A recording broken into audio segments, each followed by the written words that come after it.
Hi, class. Today I'm going to review Chapter 10, Writing for Traditional Print News Products.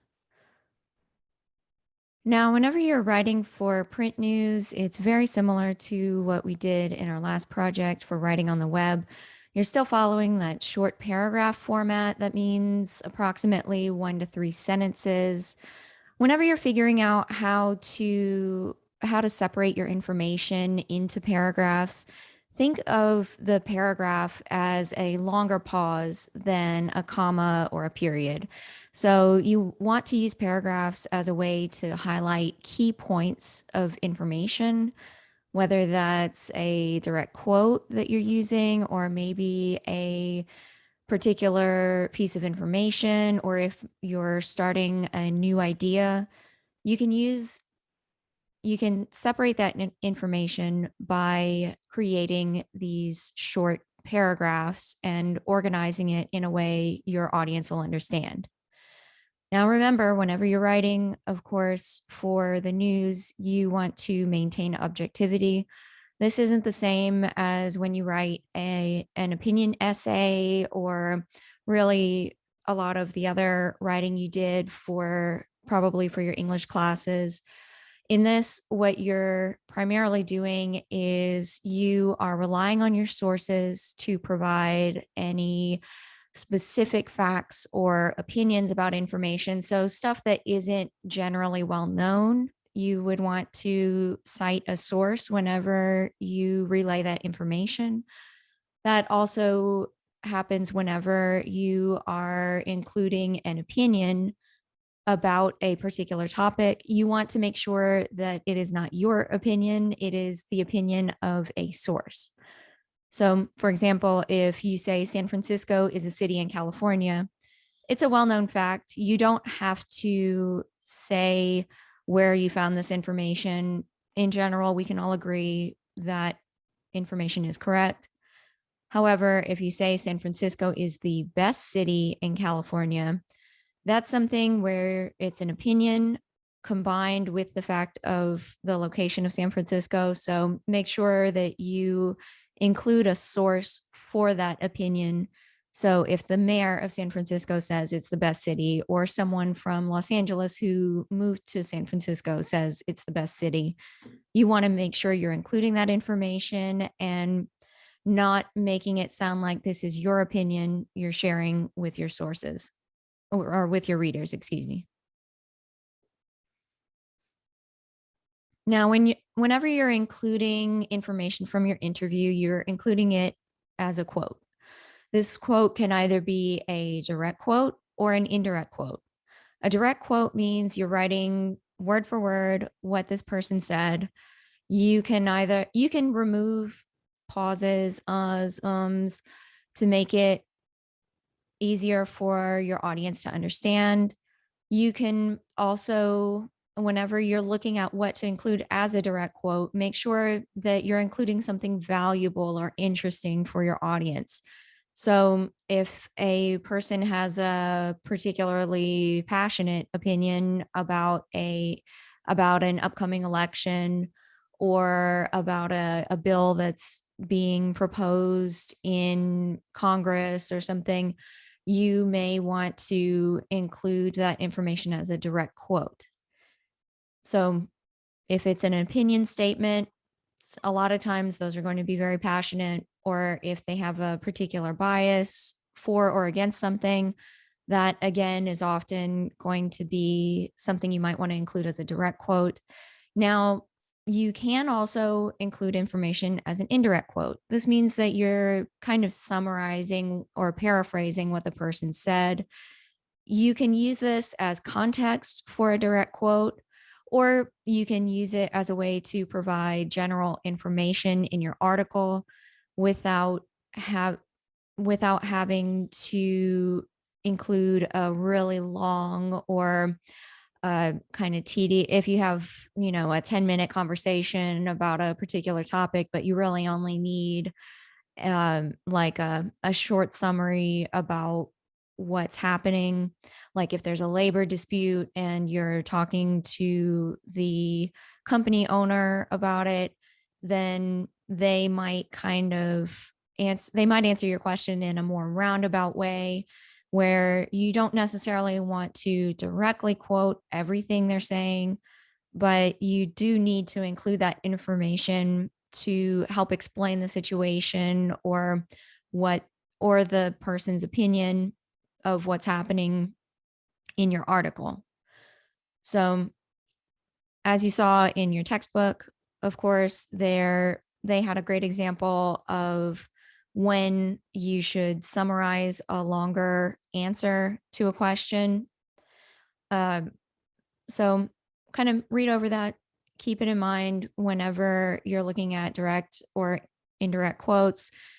Also, indirect quotes a lot of times are going to include facts or any statistical data or something about a particular topic, stuff that in general, it's information you need, but not necessarily something where you have to say, so and so said, quote, this is the 10th time we have performed this particular study, unquote, end quote. So keep that in mind whenever you are deciding whether or not to use a direct or indirect quote. Now, you can also create partial quotes whenever you are citing information from your interviews. Now, partial quotes are a mix of direct and indirect information. Usually, it's you kind of paraphrasing the beginning of a statement and then directly quoting the end of it. But this isn't something you should get in the habit of using. You should use it sparingly. A lot of times, whenever you start messing around with quotes and paraphrasing part of the information, but not all of it, it can lead to a misunderstanding of either what the speaker said or of or maybe make it more confusing for your audience whenever they're reading your article and trying to figure out what the person said or how they are organizing their information. So use those sparingly. You can use them, but you should try to avoid using partial quotes. Now, if you're doing a paraphrase quote pairing, that can be used as a transition either between main ideas or if you need to introduce a new topic in your article. Now, a paraphrase quote is usually whenever you need to find a way to transition into a direct quote, and you don't necessarily want to do it by describing what happened before the person said whatever it is you're about to quote. So whenever you're basically rewriting the direct quote, but in a way to introduce the information, make sure that you aren't repeating the same language that the person's using in the direct quote. So if they say if they say something and they use the phrase racial bias, for example, then you would not want to use that in your paraphrased portion before the direct quote. So make sure you're changing the language, but not so much that you're changing the meaning of what the person said. And of course, whenever you are including quotes, make sure to avoid excessive quote alterations and also be careful of overquoting. Whenever you're writing an article, you want to make sure that you are including all sides of an argument, but not only including all sides, but also that you aren't using more quotes from one speaker than another. So if you're collecting your interviews and you have one person who is more talkative and has they do a better job of organizing their information, just because they're better at doing it than the other person doesn't mean that you should include more direct quotes from that person. When you're attributing information, most of the time you can use the word said or says, or, well, it's usually said or says. And that is a form of general attribution. You can also use the word stated as an alternate of said, but stated tends to be a little, it, it's something that people who are public information officers, usually for law enforcement agencies, they'll use stated a lot. Said is just in general the better version, the better word to use whenever you're writing for a news article. Testified is normally used when in relation to legal proceedings, like if someone testified regarding a particular trial or testified in a trial. Announced are official proclamations. So if you are quoting someone who spoke at a news meeting or they gave a speech somewhere, you would say they announced whatever. You can also use announced in relation to a press release. So you would say they announced in a press release whatever it is, or you would say the information and then say um, was announced in a press release. Asked is the question form of said. Said, so whenever you use the word asked, it's whenever someone asks a question, of course. If you say according to can work, especially if you're using it in relation to like according to FDA guidelines, and then you include that information. That usually works a little better than if you say according to the mayor, such and such. Whenever you say according to, sometimes it can make it sound like you don't believe what someone says. So kind of watch out whenever you're using that phrase and try to see if there's maybe a different way that you can phrase the information while still attributing it to that particular organization or that person. Whenever you write about adults, on the first mention, you will mention their first and last names and whatever their title or relation is to your topic, usually. And then after the second or any future references, you normally use their last name. It isn't Mr. or Mrs. last name, it's just last name. So if you were talking about me, you would say Montagnier said whatever, not Emily said whatever. So keep that in mind with adults. And of course, adults, we're talking 18 or older. For children, it's going to be their first and last name, and then any future references are going to be their first name. Now, there are occasions where you aren't supposed to mention a name. Usually, whatever organization you're working with will not release a person's name if it's one you aren't supposed to use, or they will, you'll learn with practice what names you are not supposed to use. For example, if it's someone who was involved, you know, who was a domestic abuse victim, or someone who has some other kind of infraction, especially, well, some usually that's more so with minors. If it's someone who is the like if they pulled the fire alarm at school, or they had some other issue, like some other thing that happened at a school and it includes a minor, usually the minors' names are not included unless it's something really serious like a murder. um so keep that in mind. There are certain occasions where you should not mention a person's name. Generally speaking, you won't get those names until later.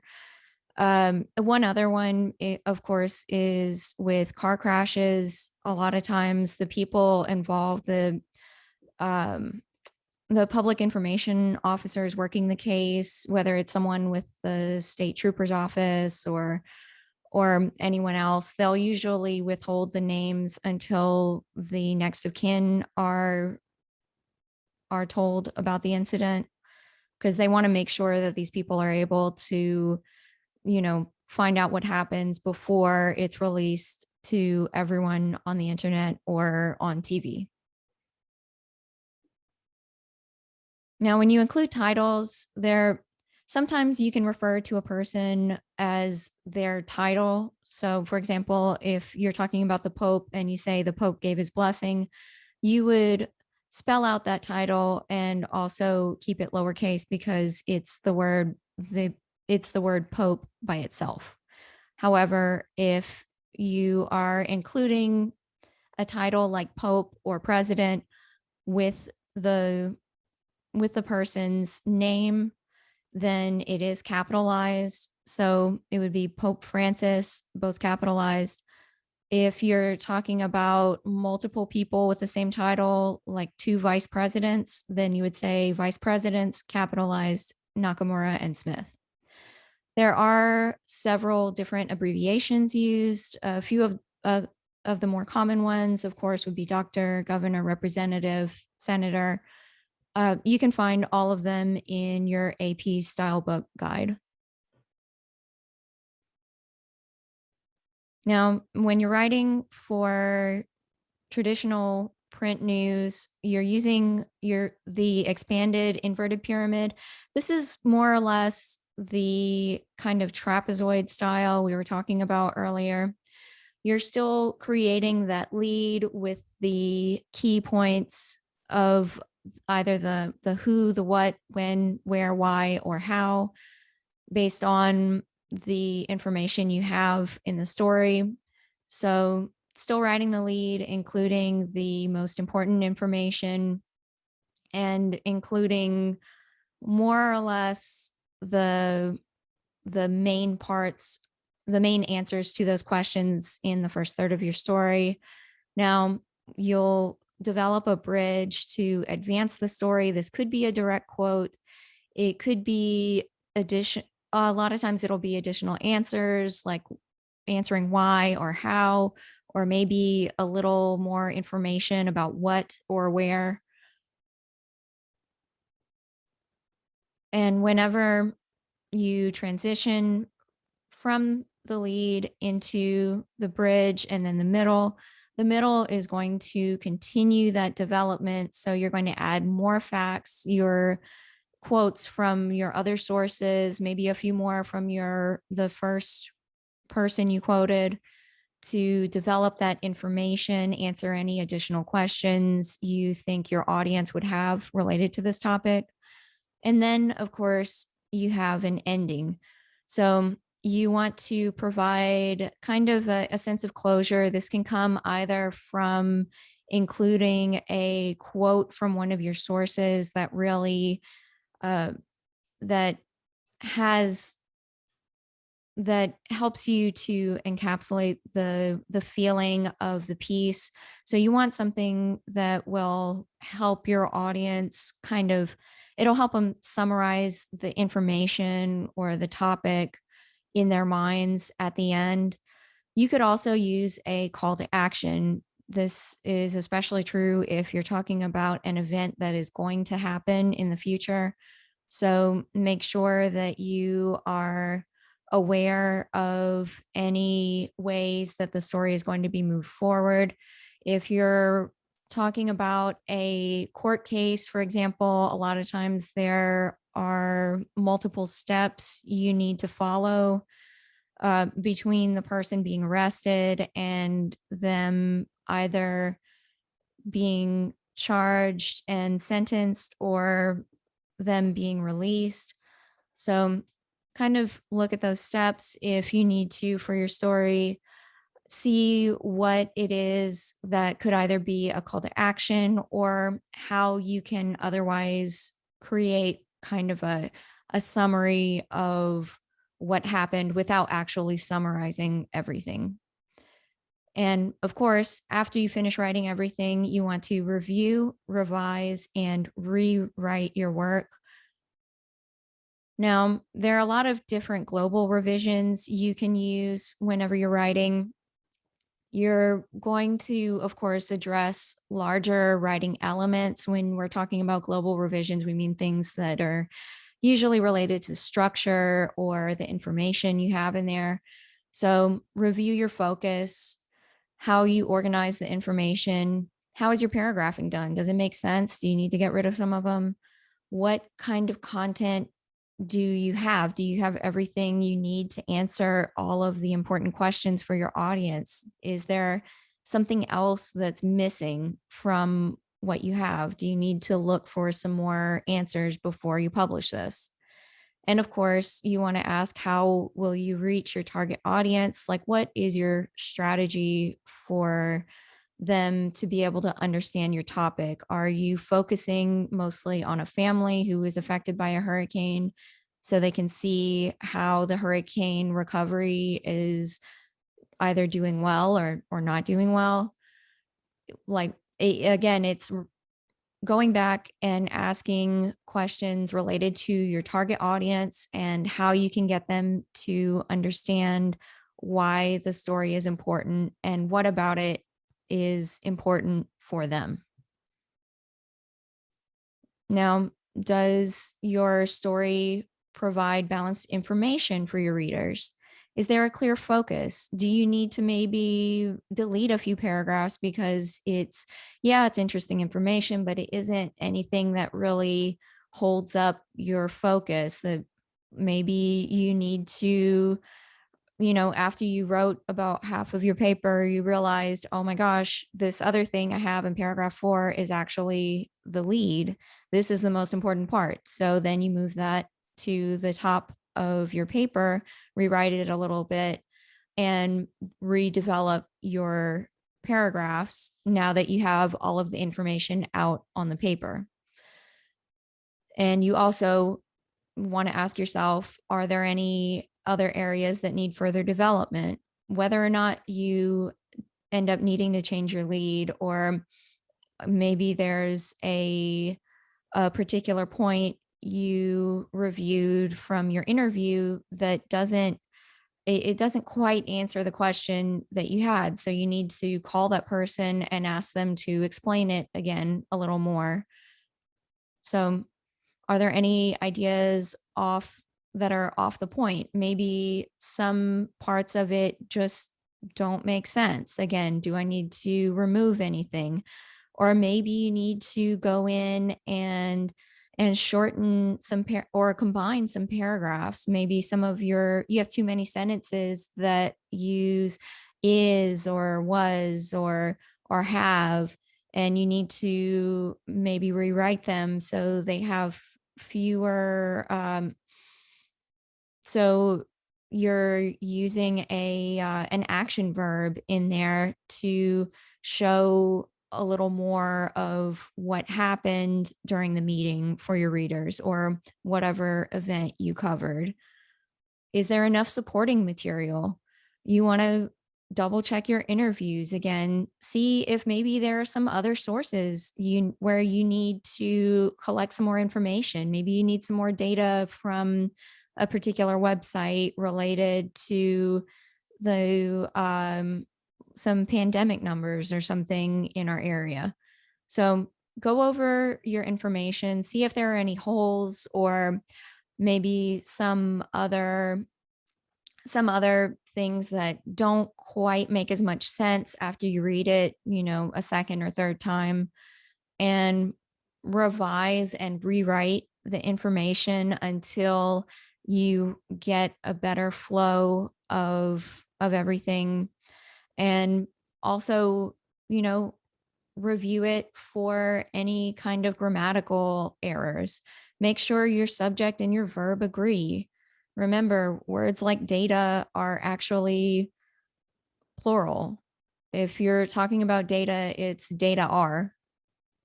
Or if you're reviewing your sentences, maybe you have something that is supposed to be a compound sentence, but you can't actually combine it by using and or without also having that comma. So make sure that you actually have all of the punctuation that you need. Or maybe you forgot to include an article like an or the when you were writing a sentence, or you maybe used the incorrect version of there, or, you know, it's one of the reasons that you need to review your information several times is it's very easy to look over something and then realize after the fact or after someone else reads it that you used the wrong word somewhere, or maybe you started writing that sentence and then you forgot to go back and finish it because you left it to fix another idea you had while you were writing. So make sure that you kind of pause for a minute, maybe step away from the computer, go do something else for a minute, come back and read that information and make sure that all of your sentences are correctly punctuated, that your subjects and verbs agree, that you have more more action verbs, and that you don't have an overabundance of prepositional phrases, and that you actually do have full sentences with the correct punctuation and um any connecting words and everything that you need whenever you are writing. Now, for your homework, again, remember you do have your quiz 5 due this coming Sunday, and you need to turn in part 1 of your reporting writing project. Review the example I have online. While I'm not going to be as particular about the way you're formatting it, it's more so that I want to make sure you have all of the information you need. So make sure that you explain your topic and include why, like where you're getting this information. Make sure that you have your references listed as well. And also, I need to know that you know who you're going to interview, whether you've already conducted those interviews or you are planning to do them in the very near future. You need to have all of that information because you're going to use it in part 2 to write your print news article. So I hope that clarifies everything for you. If you have any other questions, send me an email and I will see you in class.